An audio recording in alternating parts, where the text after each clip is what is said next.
Hi and welcome back. Now in this lab, we are going to look at the low cost storage option for choosing or storing your virtual machine disks. So let's look at our lab scenario. We have been requested to create a storage account. This account will be used to store virtual hard disks for virtual machines.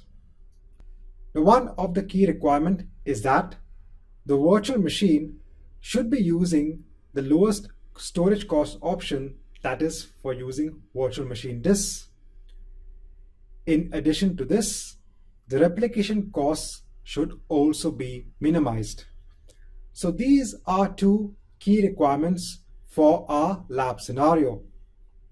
So in a nutshell, we are going to be just creating a storage account, but we have to ensure that we choose the right account kind and replication. So let's go on to Azure and let's see what are the options we should be choosing for creating a storage account to adhere to these requirements. So here we are in Azure. Let's go on to storage accounts and let's create a storage account. So first I'll give the resource group for our storage account. I'll give a name and location for the storage account. Now first we'll decide on what will be the performance for our storage account. And one of the key requirements is that this storage account will be storing hard disks which need to have the least expensive option. And for that, remember, we can choose standard HDD. Now, even though we are giving up on performance, the requirement clearly states that we have to use the least expensive option. And hence, we can leave the performance as standard. If we choose the performance as premium, then we can only choose or we can only store premium disks in this storage account, and that will be a higher cost. And hence, I'm going to be choosing the performance as standard.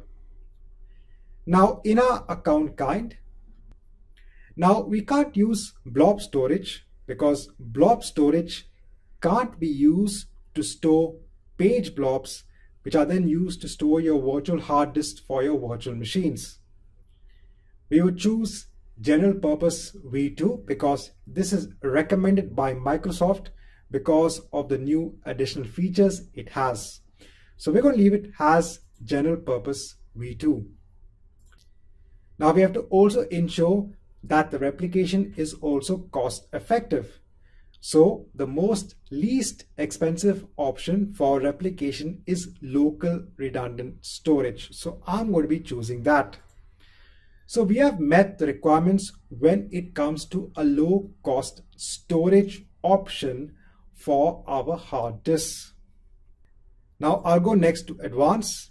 I will leave the settings as they are because now we can just go ahead, review and create our storage account.